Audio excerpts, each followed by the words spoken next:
The scorching summer sun of 1878 beat down mercilessly on Juniper's tear-streaked face as she ran from town, fleeing the cruel whispers that had followed her like shadows for months. Barren, they called her. Useless, they sneered. At 23, Juniper O'Malley was already considered damaged goods in the small settlement of Copper Creek, Arizona Territory, a wife who couldn't fulfill what many considered her most important duty.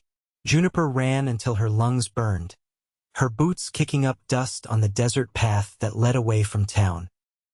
When she finally stopped, she collapsed beneath the shade of a lone cottonwood tree, her wedding ring glinting mockingly in the sunlight. 3 years of marriage to Thomas Reed had yielded nothing but disappointment and growing resentment. This morning's incident at the general store had been the final straw. Such a shame, Mrs. Holloway had whispered to Mrs. Patterson, not bothering to lower her voice enough. Thomas works that ranch day and night with no son to inherit it. What's a wife good for if she can't even provide that? The other woman had clicked her tongue. My Henry says Thomas has been spending more time at the saloon lately. Can't blame him, married to that barren woman. Juniper had abandoned her shopping basket right there, rushing out the door as their laughter followed her. Now, as she sat beneath the cottonwood, she wondered how much more she could endure. Thomas had been kind at first, patient even, but his demeanor had slowly changed as month after month passed without any sign of a child. The gentle touches stopped, conversations became terse, and lately, he barely acknowledged her presence in their own home. "Miss? Are you all right?" The deep voice startled Juniper from her thoughts. She hadn't heard anyone approach. Looking up, she found herself staring at a tall stranger on horseback, a man she'd never seen before in Copper Creek. "I'm fine," she said quickly, wiping at her face. "Just resting." The man dismounted, his movements fluid and confident. He was dressed like many men in these parts: denim pants, worn boots, and a cotton shirt beneath a leather vest. A cowboy hat, shaded eyes that regarded her with unexpected kindness. "Don't mean to intrude, but you don't look fine to me," he said, keeping a respectful distance. "I'm Adam Lawson, just arrived in these parts." Juniper straightened her dress and stood, suddenly conscious of her disheveled appearance. "Juniper Reed," she replied, then corrected herself. "O'Malley. She stopped, confused by her own error. She'd been married for 3 years, yet in that moment, it felt right to use her maiden name. "Pleased to meet you, Mrs. Reed," Adam said, noticing her wedding band. "Or Miss O'Malley, whichever you prefer." A small, unexpected smile found its way to Juniper's lips at his casual acceptance of her confusion. "I should be getting back," she said, though the thought of returning to town filled her with dread. Adam nodded, but concern remained etched in his features. "I can escort you if you'd like. These parts can be dangerous for a lady alone." "No need," Juniper replied quickly. "I know these paths well." "Then I'll bid you good day," Adam said, tipping his hat. As he mounted his horse, he added, "If you ever need a friend to talk to, I'll be staying at the Johnson place through harvest. Old Sam hired me to help with his cattle." Juniper nodded, watching as Adam rode away. Something about the brief encounter left her feeling strangely comforted, though she couldn't quite explain why. The walk back to the Reed Ranch was longer than Juniper remembered, or perhaps her heavy heart made each step more difficult. As she approached the modest house she and Thomas had built together, she noticed his horse was gone. Likely at the saloon again, she thought bitterly. Inside, Juniper went through the motions of preparing supper, though she knew there was a good chance Thomas wouldn't return until late. The house felt emptier than usual, the silence more oppressive. As she chopped vegetables for stew, Juniper's thoughts drifted to Adam Lawson. There was something different about him, a gentleness that seemed rare in these harsh territories. She quickly pushed those thoughts aside. She was a married woman, regardless of how unhappy that marriage had become. Thomas finally returned well after sunset, stumbling through the door with the unmistakable smell of whiskey clinging to him. "Supper's cold," Juniper said quietly, not looking up from the mending in her lap. Thomas grunted, dropping into a chair at the table. Wouldn't be the first disappointment around here. The barb stung, but Juniper had learned to hide her pain. "I went to town today," she said, changing the subject. "And we need flour. I'll get some tomorrow." Thomas pushed away from the table. "Don't bother. I'll be heading to Phoenix at the end of the week. Talk of selling some cattle there. Might be gone a while." Juniper nodded, knowing better than to ask more questions.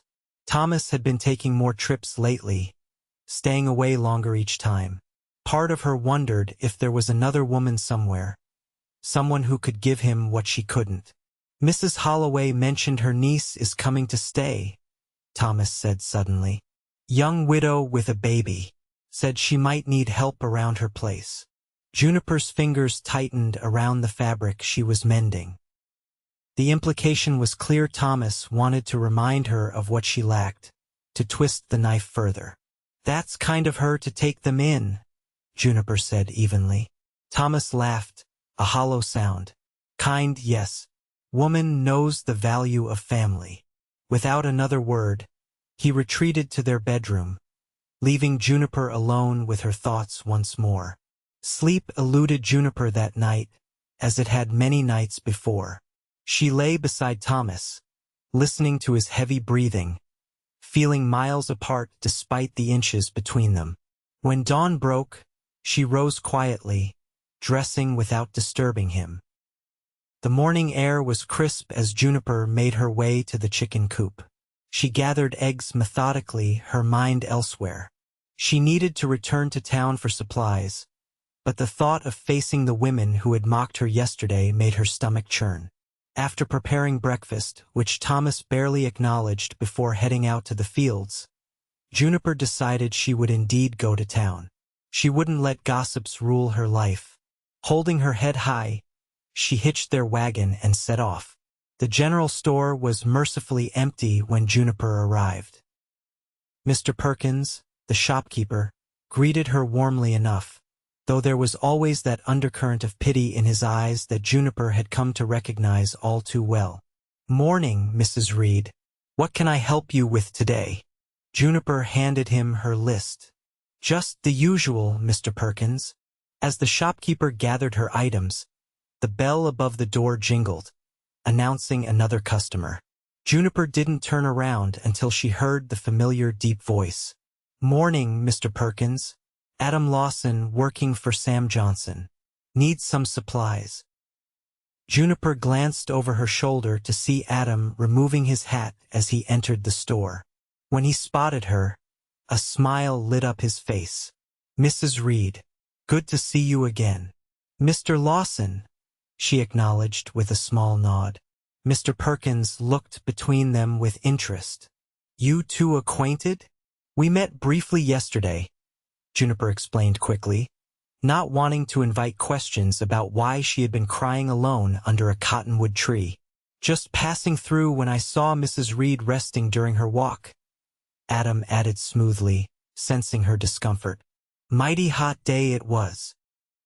Mr. Perkins nodded, seemingly satisfied with the explanation. "Well, Sam Johnson's lucky to have the help. His arthritis has been acting up something fierce." As Juniper paid for her goods, Adam stepped forward. "Let me help you with those," he offered, gathering the heavier sacks. "Thank you, but I can manage," Juniper insisted. "I'm sure you can," Adam replied. "But my mother raised me better than to let a lady struggle with heavy packages while I stand idle." Something about his easy manner made it difficult to refuse. Juniper relented, allowing Adam to help load her purchases into the wagon.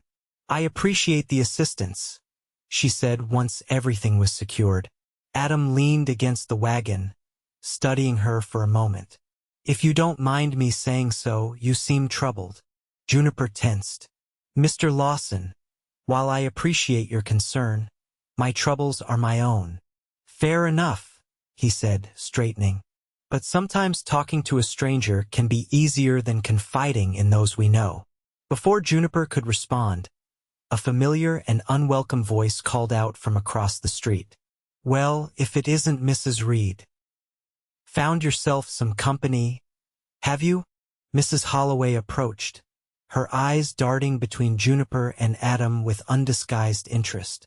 Beside her walked Mrs. Patterson, whose thin lips were already curving into a gossipy smile.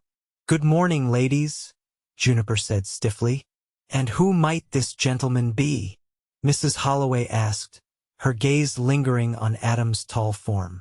Adam Lawson, madam, he answered, tipping his hat. Working for Sam Johnson through harvest season. How nice, Mrs. Holloway said, though her tone suggested she found it anything but nice to see Juniper talking with a handsome stranger. Mrs. Reed, I was just telling Margaret about my niece arriving next week. Such a blessing, that little baby of hers, even amid tragedy. Juniper's face remained carefully composed. Yes, children are indeed a blessing.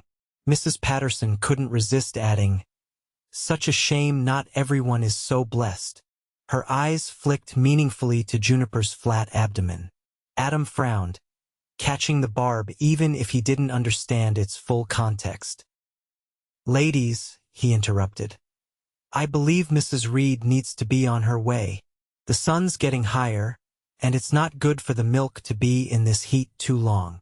Without waiting for a response from the stunned women, Adam helped Juniper onto the wagon seat. Good day to you both, he said firmly, then stepped back as Juniper took the reins. As Juniper drove away, she could feel the women's eyes boring into her back. She knew their tongues would be wagging before she was even out of sight. Thank you, she said quietly when Adam fell into step beside the wagon, walking toward the edge of town where the Johnson ranch lay. For what? He asked. For. She hesitated. For being kind. Adam walked in silence for a moment before responding. Kindness costs nothing, Mrs. Reed, and from what I just witnessed, it seems in short supply around here. Juniper couldn't argue with that assessment. How long have you been working for Mr. Johnson? Just a week, Adam replied. I've been moving from ranch to ranch for the past few years, following the work. A drifter, then? Adam shrugged. I prefer to think of myself as a man looking for the right place to plant roots. Just haven't found it yet. They reached the fork in the road where their paths would diverge, one leading to the Johnson place, the other to the Reed Ranch. This is where we part ways, Juniper said, slowing the wagon. Adam nodded. Seems so. Take care, Mrs. Reed. Juniper hesitated, then spoke words she hadn't planned. If you'd like. My husband is away often tending to the cattle. Sometimes I have more eggs than I know what to do with. You'd be welcome to stop by for some. Save you buying them in town. Adam smiled, his eyes crinkling at the corners. That's mighty generous. I just might take you up on that offer. With a final tip of his hat, Adam turned toward the Johnson ranch, leaving Juniper to continue home alone, wondering what had possessed her to extend such an invitation to a man she barely knew. The days that followed took on a new rhythm.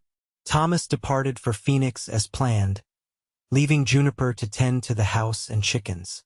Without the cattle to worry about, her days were quieter, though lonelier too.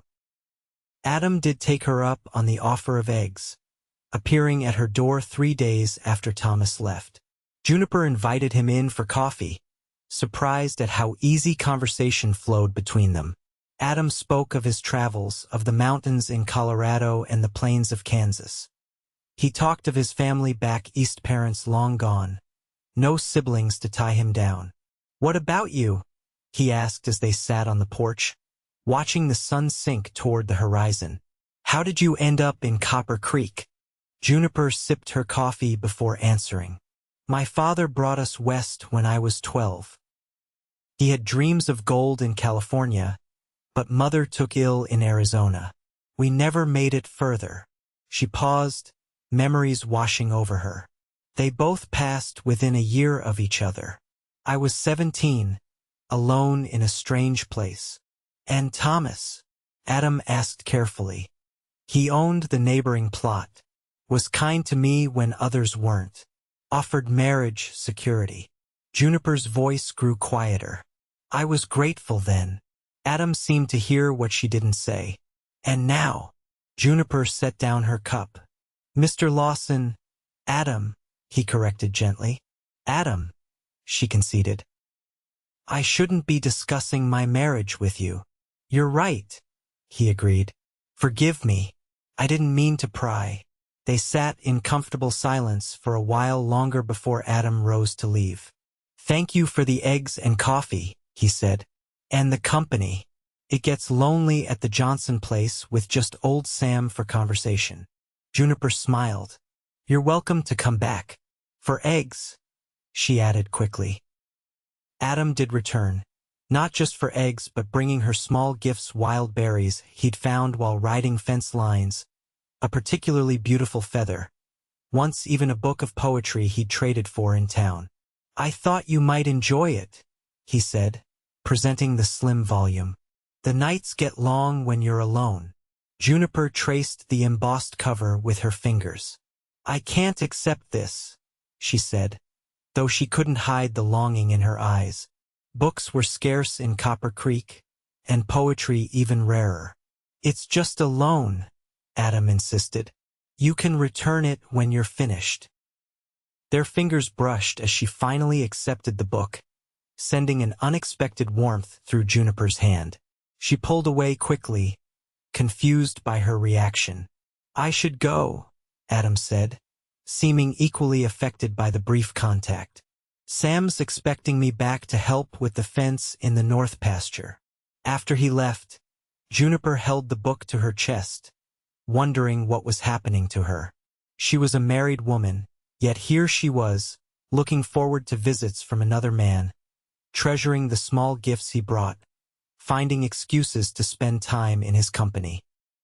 That night, by lamplight, she read the poems aloud to herself, imagining Adam's voice speaking the beautiful words.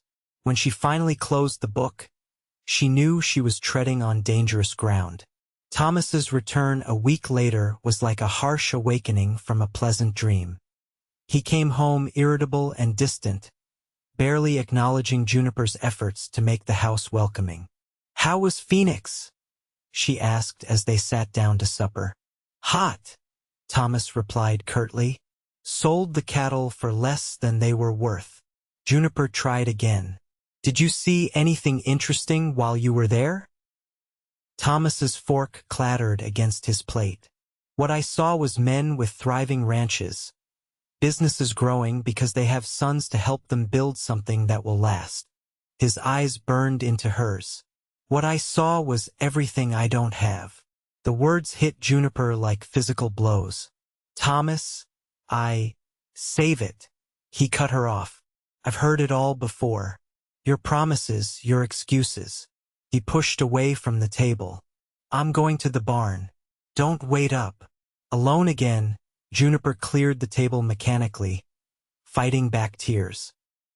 When a soft knock came at the door, she froze, knowing instinctively who it would be. Adam stood on her porch, the borrowed book of poetry in his hand. I saw the extra horse, he said, his expression troubled. Your husband's back.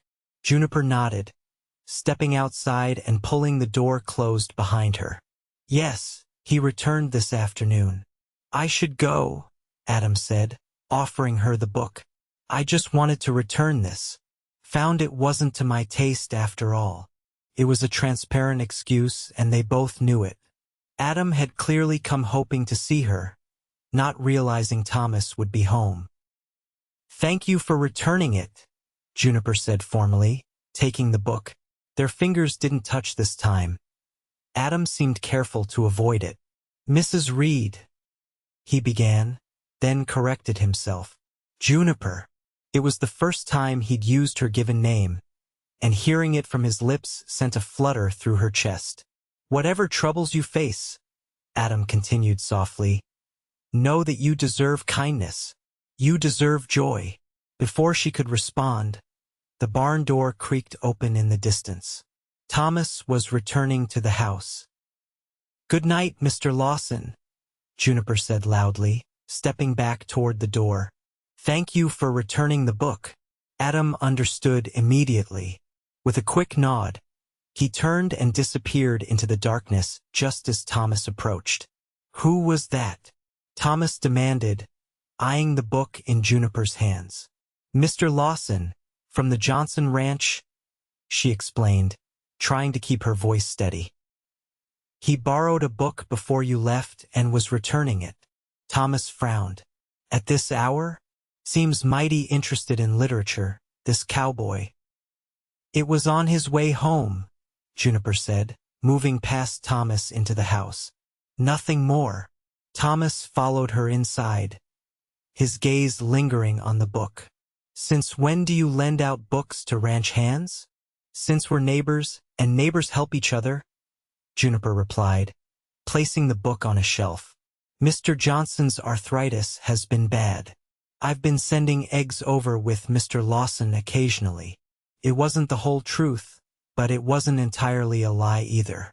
Juniper could feel Thomas watching her, suspicion evident in his gaze. "Well, now that I'm back, that can stop," he said finally. "Don't want folks talking." Juniper's spine stiffened. "And what might they say?" "You know exactly what they'd say about a married woman spending time with another man while her husband's away." Thomas's voice was cold. "Especially a woman with your shortcomings." The cruel reminder of her inability to conceive cut deep, but Juniper refused to show it. "I've done nothing wrong, Thomas. See that it stays that way." With that, Thomas retreated to their bedroom, leaving Juniper alone with her thoughts once more. The following days were tense. Thomas seemed to be watching Juniper constantly, questioning her movements, even accompanying her to town when she needed supplies. Juniper felt like a prisoner in her own home, her brief taste of freedom with Adam making her current situation all the more unbearable. She didn't see Adam again for nearly 2 weeks. Thomas made sure of that, sending her to town only when necessary and keeping her busy with chores that kept her close to home. It was at Sunday service that their paths finally crossed again. The small church in Copper Creek was the one place everyone gathered, regardless of personal feelings or feuds. Seated beside Thomas in the hard wooden pew, Juniper felt Adam's presence before she saw him. He entered with Sam Johnson, helping the older man to a seat near the back. Throughout the service, Juniper kept her eyes forward, though she could feel Adam's gaze on her occasionally. When Reverend Mills spoke about Ruth's devotion and loyalty, Juniper felt Thomas's hand cover hers in a rare public display of affection. She knew it was for show, a warning to both her and anyone watching that she was his wife. After the service, people lingered outside the church, catching up on news and sharing plans for the coming week. Thomas kept a firm hand at Juniper's elbow as they navigated through the crowd. "Thomas, Juniper, so good to see you both," Mrs. Holloway called, approaching with her niece in tow. The young widow, Sarah, held a chubby infant in her arms. "Have you met my niece, Sarah, and her little James?" Thomas's grip on Juniper's arm tightened painfully. "We haven't had the pleasure," he said, his voice suddenly warm. "Sarah, this is Thomas Reed and his wife Juniper." Mrs. Holloway introduced them. "Thomas has one of the nicest cattle spreads in the area." Sarah smiled timidly. "Pleased to meet you both." Baby James chose that moment to gurgle happily, reaching out a pudgy hand toward Juniper.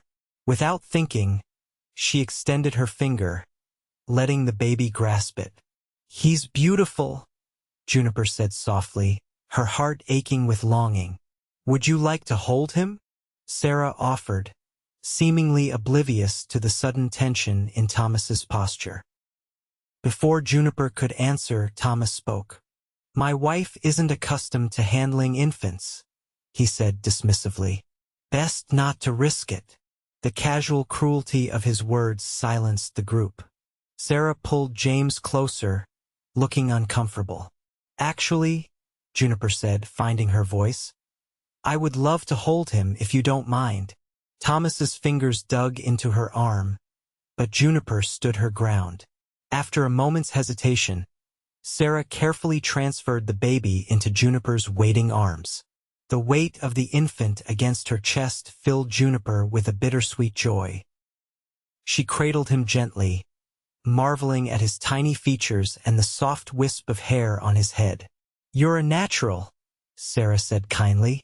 "Yes, such a shame you've been denied the blessing of motherhood," Mrs. Holloway added, her sympathy laced with barely concealed satisfaction at Juniper's situation. Juniper felt eyes on her from across the churchyard and looked up to find Adam watching the scene, his expression unreadable. When their gazes met, she saw something shift in his eyes, a deep understanding, perhaps, or a shared pain. "We should be going," Thomas announced abruptly. "Cattle won't feed themselves." Reluctantly, Juniper handed James back to his mother, her arms feeling suddenly empty. As she and Thomas walked toward their wagon, she caught a glimpse of Adam still watching her, concern etched across his features. The ride home was silent, Thomas's anger a palpable thing between them. When they finally reached the ranch, he spoke. "Don't ever embarrass me like that again." Juniper turned to him, confused. "What are you talking about? Making a spectacle of yourself, mooning over someone else's baby?" Thomas spat. "The whole town already pities me for having a barren wife. I don't need you reminding everyone of your failure." The words struck Juniper like a physical blow. "My failure? Is that all I am to you now? A failure?" Thomas didn't answer, simply climbing down from the wagon and stalking toward the barn. Juniper remained seated, too shaken to move. That night, Thomas didn't come to bed. Juniper lay awake, staring at the ceiling, wondering when her marriage had turned so bitter. Had there ever been love between them, or merely convenience? Had she mistaken gratitude for affection? By morning, Juniper had made a decision. She couldn't continue living this way, treated as if her worth was tied solely to her ability to bear children. When Thomas finally appeared for breakfast, she was waiting. "I'm going to visit my cousin in Tucson," she announced without preamble. Thomas paused, coffee cup halfway to his lips. "What cousin?" "Eleanor," Juniper replied. "My mother's sister's daughter. We wrote occasionally when I was younger." "And why, exactly, are you suddenly needing to visit this cousin?" Juniper met his gaze steadily. "Because I need time away from here. From the gossip, the pitying looks." She hesitated before adding, "From us." Thomas's face hardened. "Running away won't change anything, Juniper. You'll still be barren when you return." The casual cruelty no longer had the power to wound her as it once had. "Perhaps, but I'll have had time to think about what I want for my future." "Your future is here as my wife," Thomas said flatly. "A wife you can barely stand to look at," Juniper countered. "A wife you blame for something neither of us can control." Thomas slammed his cup down, coffee sloshing over the rim. "You think I don't see how that cowboy looks at you? How you look at him? Is that what this is about?" "This is about me finding peace," Juniper said, refusing to be baited. "With or without your blessing, I'm going." The argument that followed was bitter, with Thomas alternating between commands and grudging concessions. In the end, it was agreed that Juniper would take the stage to Tucson the following week, staying for no more than a month. As the days passed, Juniper made preparations for her journey, packing the few possessions she would need. Thomas remained distant, often staying out until late, returning smelling of whiskey and regret. It was 3 days before her scheduled departure when disaster struck. Thomas returned home mid-afternoon, his face ashen, clutching his side. "Snake!" he gasped, collapsing onto the porch. "Rattler, by the South Creek." Juniper rushed to his side, helping him into the house. The puncture marks were clearly visible on his calf, the flesh already swelling and discolored. "I need to get help," Juniper said, fighting to keep her voice calm.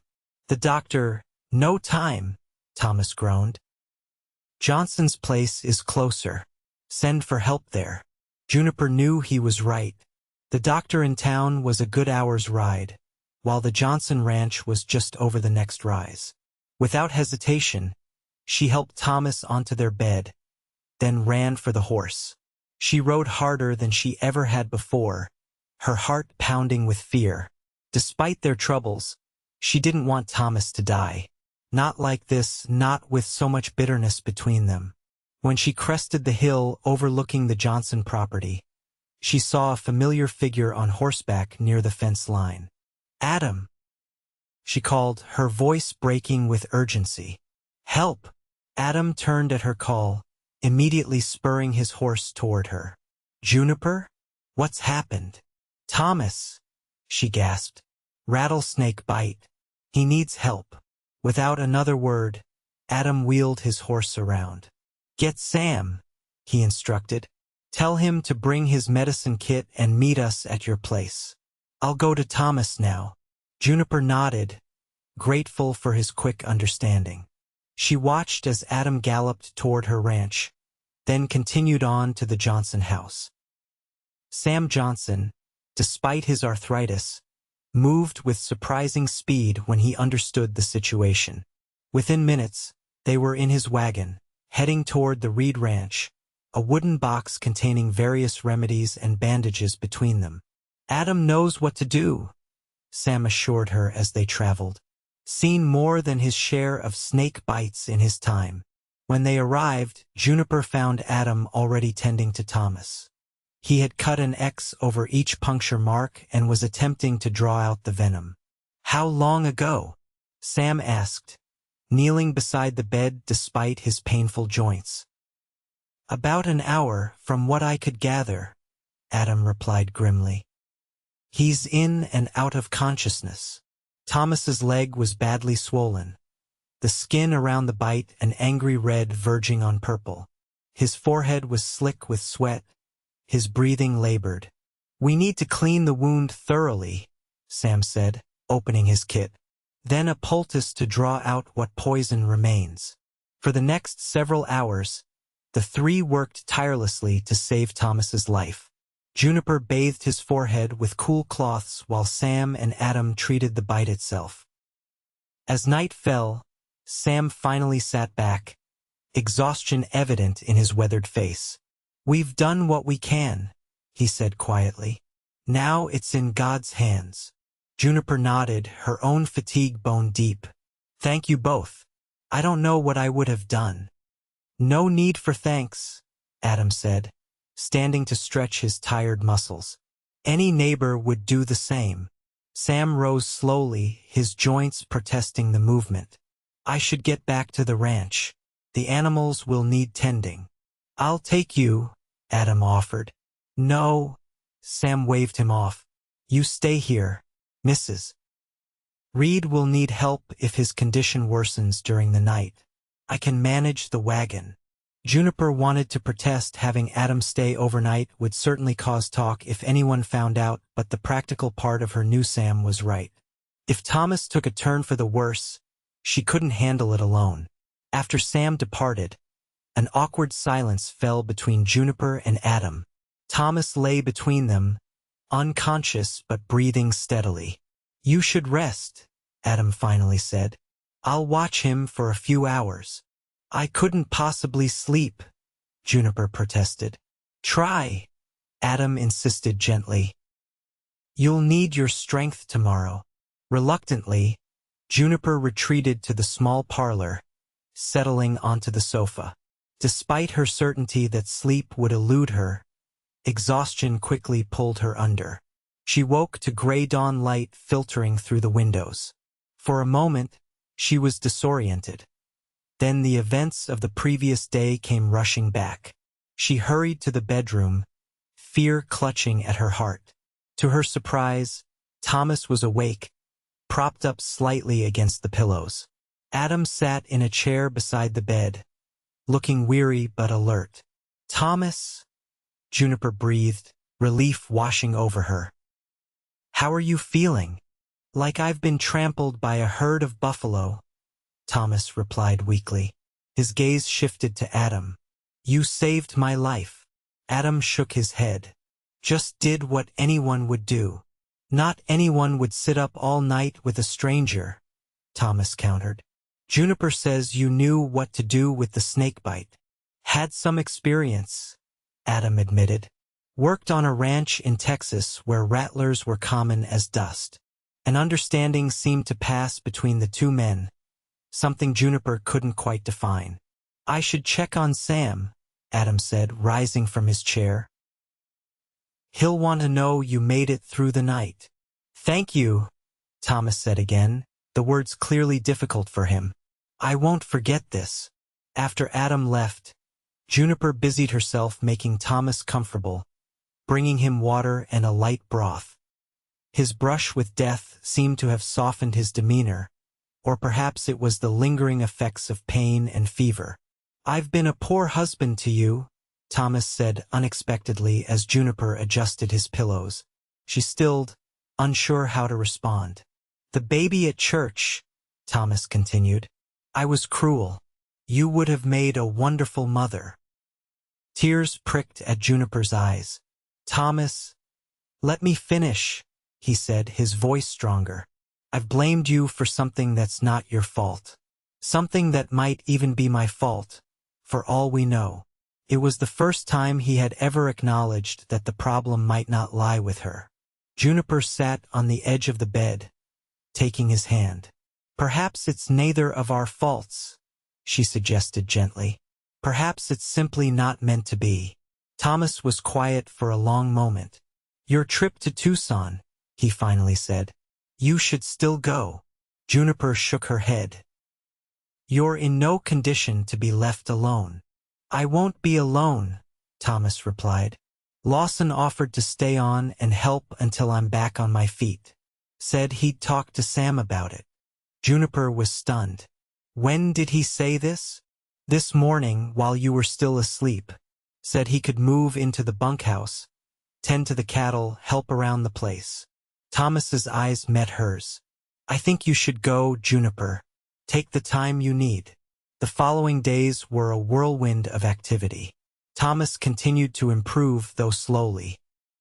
The doctor, summoned from town once Thomas was out of immediate danger, confirmed that while the venom had been serious, the quick action had likely saved both his life and his leg.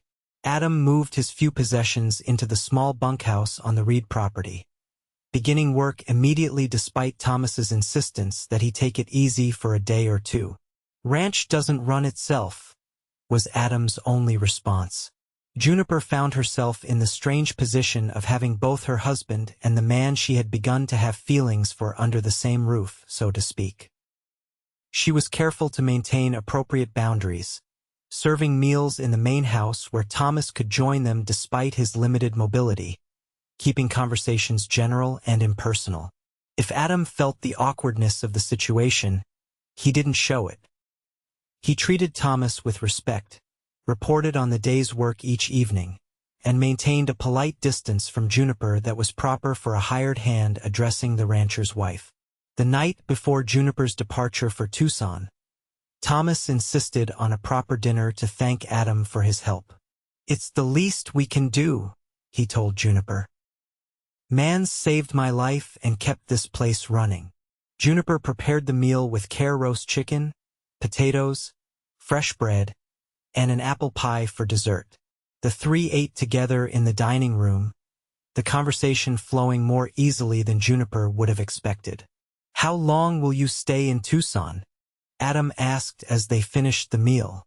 "A month," Juniper replied. My cousin Eleanor has a boarding house there. She's offered me a room for as long as I need. Thomas nodded. Plenty of time for me to be back on my feet. Doc says another 2 weeks and I should be able to manage most things. Don't rush it, Adam cautioned. Snake venom can leave a man weak for longer than expected. After dinner, Thomas retired early, the day's activities having tired him more than he would admit. Juniper and Adam found themselves alone on the porch, the desert night cool around them.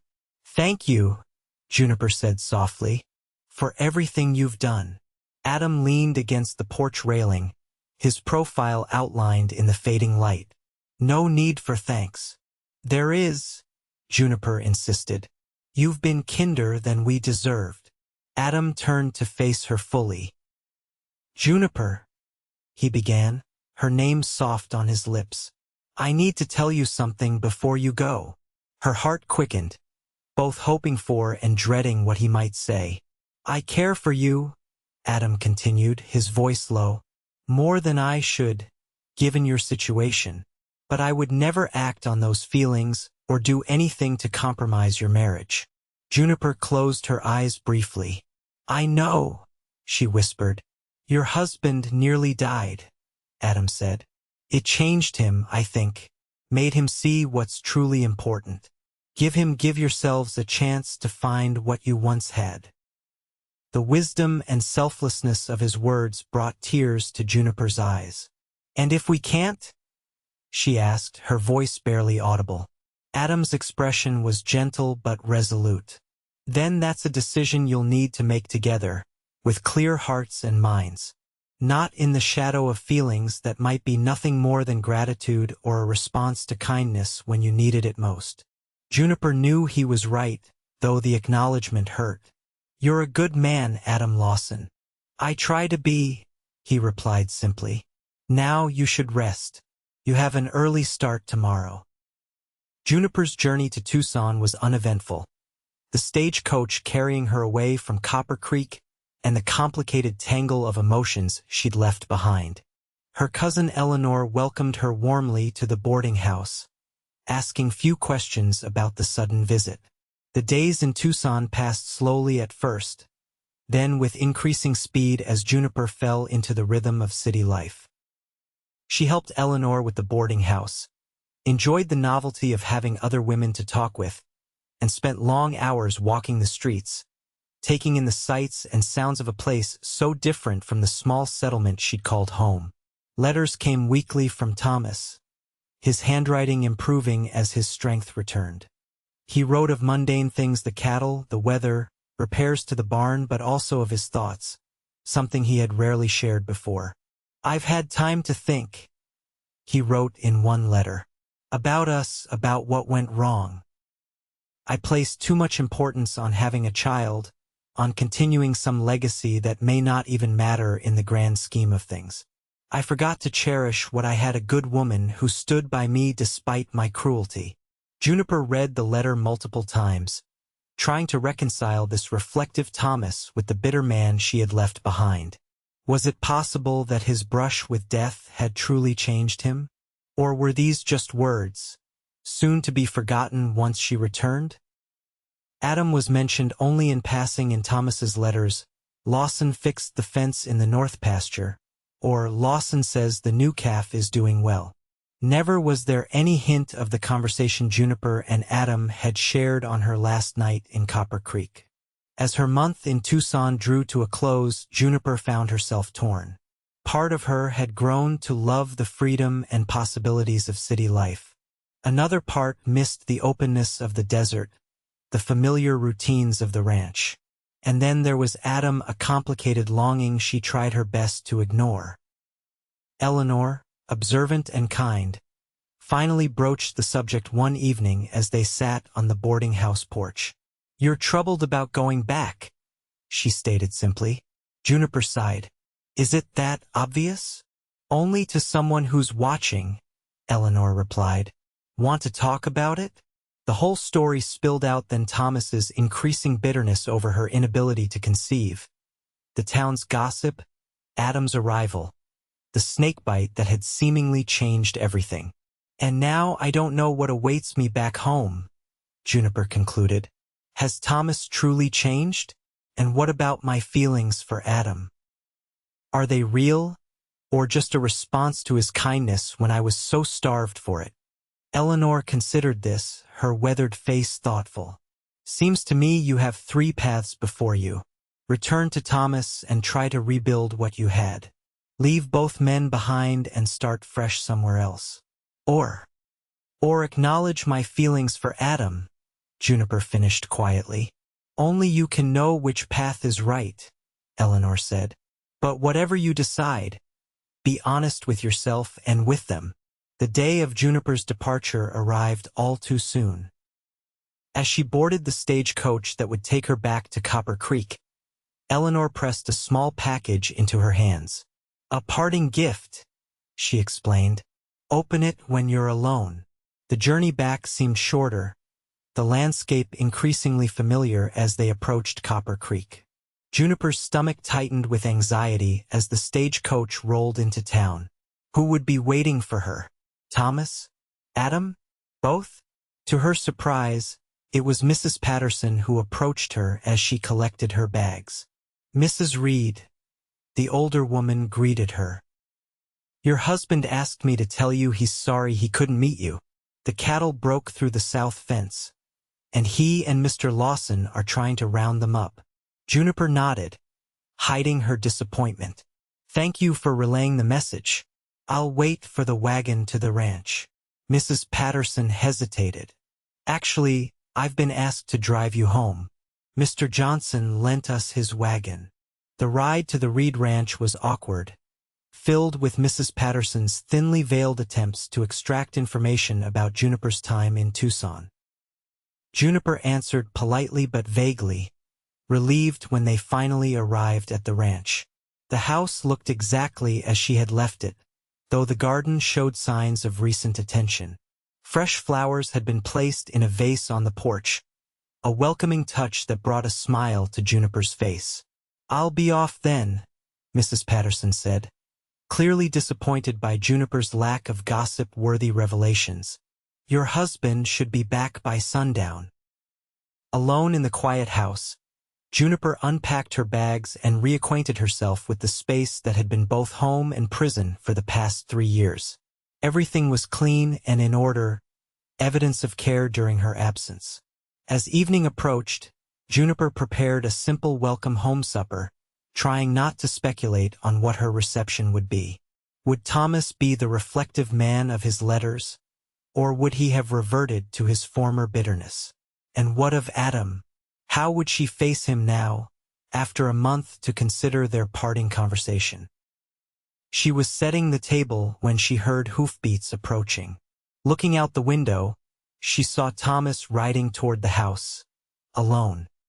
He dismounted stiffly, still favoring his injured leg, but moving much better than when she'd left.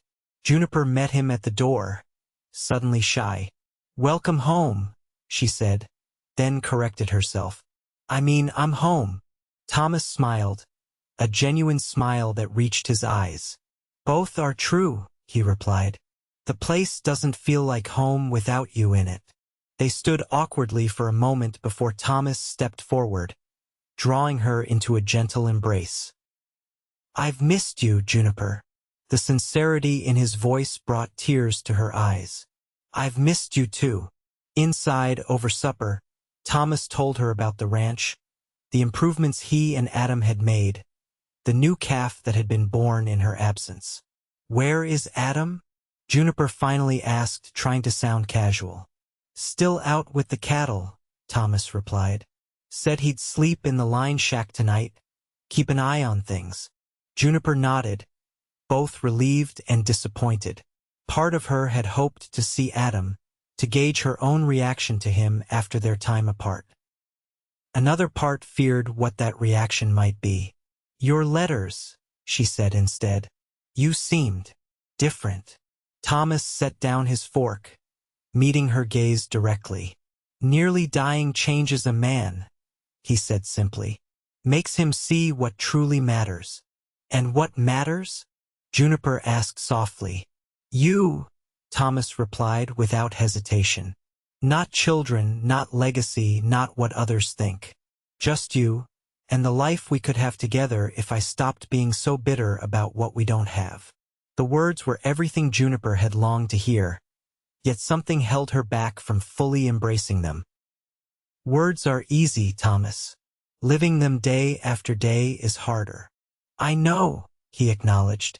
I don't expect you to believe me right away. I've hurt you too deeply for that. But I'm asking for a chance to prove myself, to be the husband you deserve. Juniper considered this. And if we never have children? If I remain barren? Thomas reached across the table, taking her hand in his. Then we'll be a family of two. We'll find other ways to leave our mark on the world.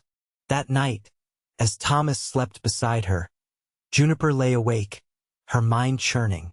His words had been perfect, his manner sincere. Yet doubt lingered.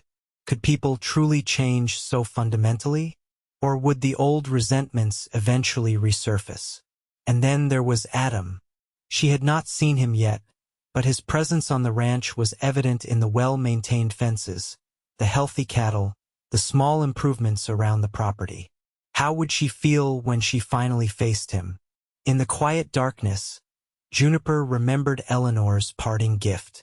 Slipping quietly from bed, she retrieved the small package from her trunk and took it to the kitchen. Inside was a journal, bound in soft leather, with a note tucked between the blank pages. For the story yet to be written, Eleanor had penned. Choose your words wisely, for they become your life. Juniper ran her fingers over the smooth pages, understanding the metaphor. Her life was like this journal, empty pages waiting to be filled with her choices, her story yet to be written. Dawn was breaking when Juniper finally returned to bed, her decision made.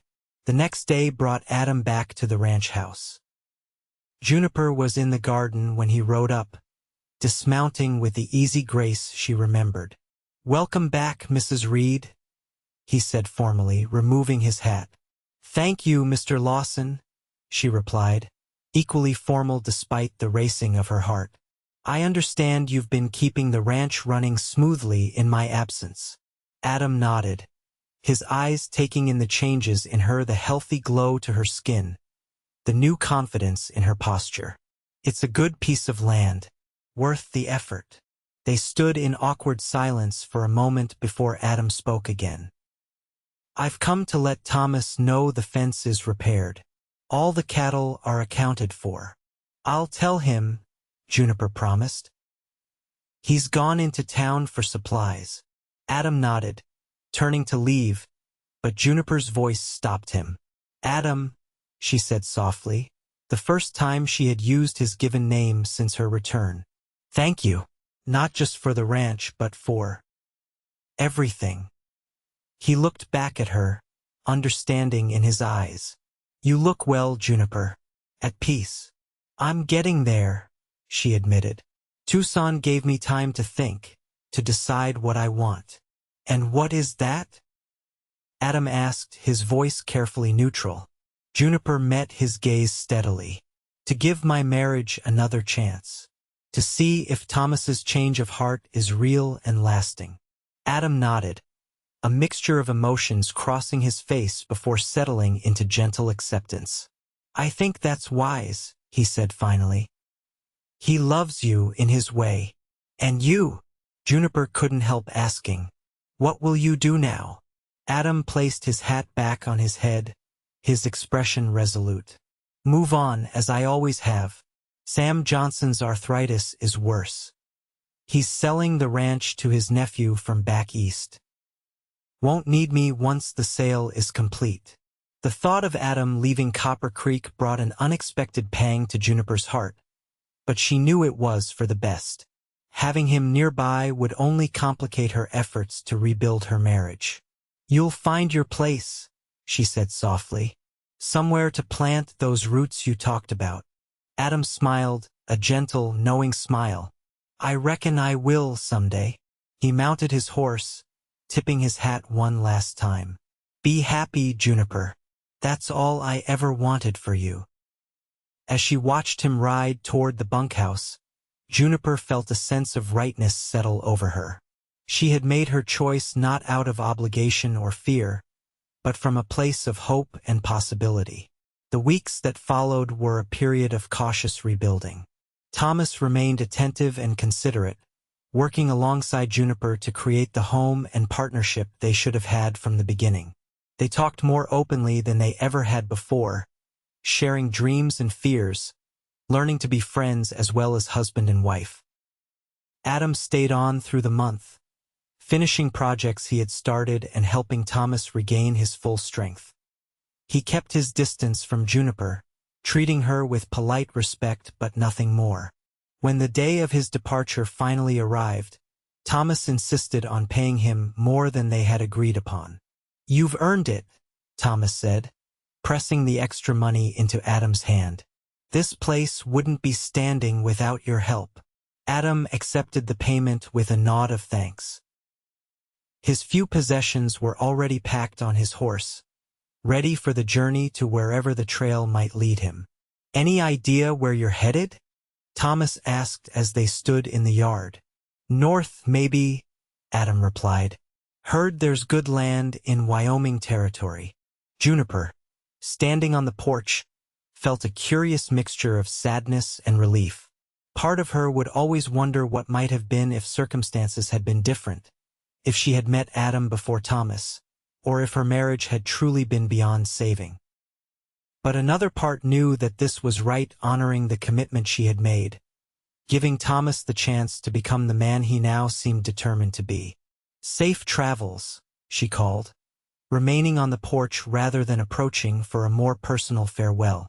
Adam tipped his hat, his eyes meeting hers one last time. "Take care of each other," he said simply, then mounted his horse and rode away without looking back. Life settled into a new rhythm after Adam's departure. Thomas continued to be the attentive, thoughtful husband he had promised to be. The cruel remarks about Juniper's barrenness never returned, replaced instead by genuine appreciation for her other qualities: her strength, her kindness, her resilience. Summer faded into autumn, and autumn gave way to winter. Christmas approached, bringing with it a fresh blanket of snow that was rare in this part of Arizona. Juniper and Thomas had been invited to Christmas dinner at the Johnson Ranch, now run by Sam's nephew Henry and his young family. As they prepared to leave, Thomas presented Juniper with a small wooden box. "An early Christmas gift," he explained. "Open it now before we go." Inside, nestled on a bed of soft cloth, lay a silver locket. When Juniper opened it, she found a tiny scrap of paper bearing Thomas's handwriting. "To my wife, the woman I prayed for." Tears filled Juniper's eyes as Thomas fastened the locket around her neck. "It's beautiful," she whispered. "I meant the words," Thomas said seriously. "I know I lost sight of that for a while, blamed you for something neither of us could control. But you are the woman I prayed for, Juniper, with or without children." The sincerity in his voice warmed her heart. Though their journey had been difficult, they had found their way back to each other, stronger for having faced their challenges together. The Johnson house was filled with light and laughter when they arrived. Sam was there, his arthritis keeping him confined to a comfortable chair by the fire, but his spirits high. Henry and his wife Sarah had decorated the house with pine boughs and candles, creating a festive atmosphere that immediately lifted Juniper's mood. To her surprise, Mrs. Holloway and Mrs. Patterson were also present, along with several other families from town. Juniper braced herself for the usual pitying looks and whispered comments, but they never came. Instead, she was greeted warmly, included in conversations about everything from recipes to the latest news from the East. It was during dessert that Mrs. Holloway approached her, a sheepish expression on her normally confident face. "Mrs. Reed Juniper," she began awkwardly, "I owe you an apology." Juniper set down her fork, surprised. "Whatever for?" "For my unkindness," Mrs. Holloway admitted. For the gossip, the hurtful remarks about, well, about your situation. Juniper was speechless, never having expected such an admission from the town's most notorious gossip. It was Sam who set me straight, Mrs. Holloway continued, nodding toward the elderly rancher. Told me in no uncertain terms that a woman's worth isn't measured by the children she bears. Said I should be ashamed of myself for suggesting otherwise. He said that? Juniper asked, glancing toward Sam, who winked at her from his chair by the fire. Mrs. Holloway nodded. Said he'd never had children himself, but that didn't make his life any less valuable. Made me think about my own sister, your aunt, who never had children but was the kindest soul I've ever known. The unexpected apology brought tears to Juniper's eyes. Thank you, she said simply. That means more than you know. As the evening wore on, Juniper found herself drawn to Sam's side, wanting to thank him for his intervention. Wasn't just me, the old rancher said when she expressed her gratitude. That cowboy of yours, Lawson, he had some choice words for the gossips in town before he left. Adam spoke up for me? Juniper asked, surprised. Sam nodded, his weathered face thoughtful. Said something I'll never forget. Said, a woman's worth isn't in what her body can or can't do, but in the love she brings to the world. Made quite an impression, especially coming from a man most folks here barely knew. Juniper's heart swelled with emotion. Even in leaving, Adam had tried to make her life better, to shield her from the cruelty that had hurt her for so long. When she and Thomas returned home that night, the house felt different, somehow warmer, more like a true home than it had ever been. As they prepared for bed, Juniper found herself sharing Sam's revelation about Adam's parting gesture. He was a good man, Thomas acknowledged, no jealousy in his voice. Better than I was for a long time. You're a good man too, Juniper assured him, touching his face gently. You just lost your way for a while. We both did. Thomas pulled her close, his embrace secure and loving. I promise you, Juniper, I will never make you feel less than the amazing woman you are. Not ever again. Spring arrived with a riot of wildflowers and the promise of new beginnings. Juniper and Thomas settled into a comfortable partnership, working side by side to make their ranch prosper. The gossip in town had largely died down, replaced by a new respect for the couple who had overcome their difficulties and emerged stronger. It was a warm April morning when Juniper first noticed the changes in her body, the tenderness, the fatigue, the strange cravings for foods she normally didn't care for. She said nothing to Thomas, not wanting to raise hopes that might be crushed. But as the weeks passed and the signs continued, she could no longer deny the possibility. The doctor in town confirmed what Juniper had begun to suspect. At 24, after 4 years of marriage and countless tears, she was with child. When she told Thomas the news, he wept openly, dropping to his knees to press his ear against her still flat abdomen. A miracle, he whispered, his voice choked with emotion. Our miracle. The doctor says we shouldn't get our hopes too high, Juniper cautioned. At my age, after so long. Thomas rose, taking her hands in his. Whatever happens, Juniper, this changes nothing about how I feel. If we're blessed with this child, I'll be grateful every day of my life. If not, I'll still be grateful for you. The months that followed were a mixture of cautious joy and anxious waiting. Juniper's body changed gradually, her stomach rounding, her face softening. Thomas treated her like precious glass, insisting she rest frequently, taking on more than his share of the chores despite her protests. News of Juniper's condition spread through Copper Creek, bringing a stream of visitors bearing gifts and advice. Mrs.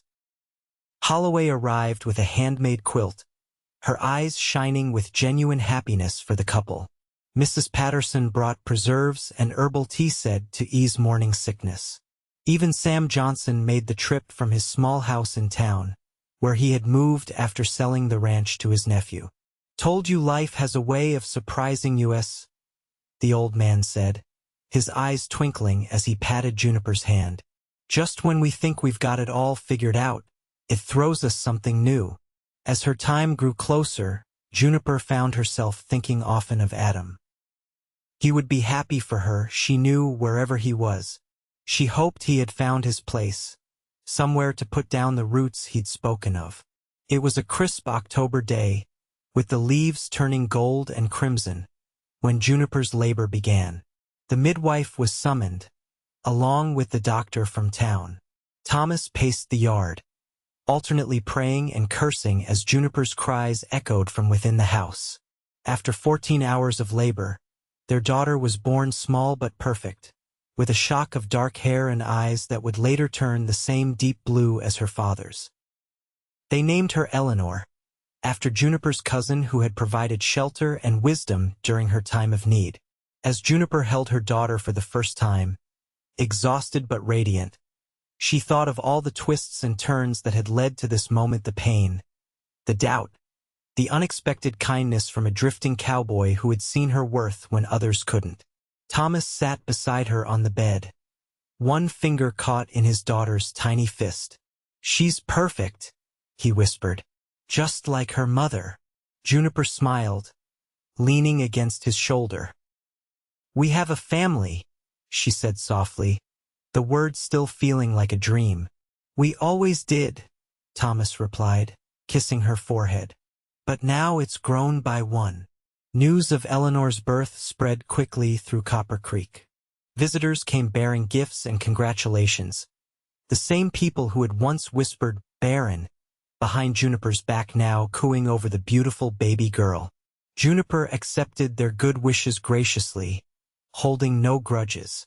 Life was too precious, too unpredictable to waste on bitterness.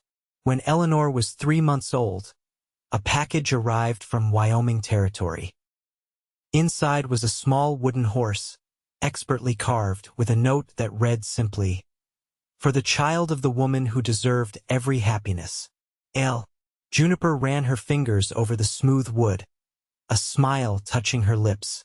She placed the carving on Eleanor's dresser, a reminder of the man whose kindness had helped her find her way back to herself, and ultimately, to the life she was meant to live. "Who sent it?" Thomas asked when he saw the toy. "A friend," Juniper replied. "Someone who believed in me when I'd stopped believing in myself." Thomas nodded, understanding in his eyes. "We owe him a great deal." "Yes," Juniper agreed. "But the greatest gift he gave us was showing us what we could be together, if we only tried." As she spoke, Eleanor cooed from her cradle, a sound that still brought tears to Juniper's eyes. She lifted her daughter, cradling her close, breathing in the sweet scent of her hair. Outside, the Arizona sun set in a blaze of orange and gold, painting the desert in warm light. Juniper stood at the window, her daughter in her arms, her husband's hand resting gently on her shoulder, and knew with absolute certainty that she was exactly where she was meant to be. Years would pass. Eleanor would grow from a baby to a toddler, and then to a young girl with her mother's spirit and her father's determination. 2 more children would join the family twins, a boy and a girl, born when Juniper was 28. The Reed Ranch would prosper, growing from a modest operation to one of the most successful in the territory. Thomas would become a respected member of the community, known for his fair dealings and generous heart. Juniper would start a small school in their home, teaching not only her own children but others from neighboring ranches. And sometimes, on quiet evenings when the children were asleep and Thomas was finishing chores in the barn, Juniper would take out Eleanor's journal, the one her cousin had given her so long ago. In it, she had recorded the story of her life, including the chapter about a drifting cowboy named Adam Lawson, who had seen her worth when others couldn't, who had told her she was still the woman someone had prayed for, barren or not. She never saw Adam again, though occasionally news would reach Copper Creek of a successful rancher in Wyoming who matched his description. She hoped he had found happiness as she had. She hoped he knew the part he had played in her story. On the last page of her journal, Juniper had written words that summed up everything she had learned through struggle and joy. Our worth is not in what we can or cannot do, but in the love we bring to the world. This is the legacy that truly matters. It was a legacy she passed on to her children, and they to theirs, a truth more lasting than any ranch or fortune. A truth she had learned during the hardest period of her life, when they mocked her for being barren, and a kind-hearted cowboy said, "You're still the woman I prayed for."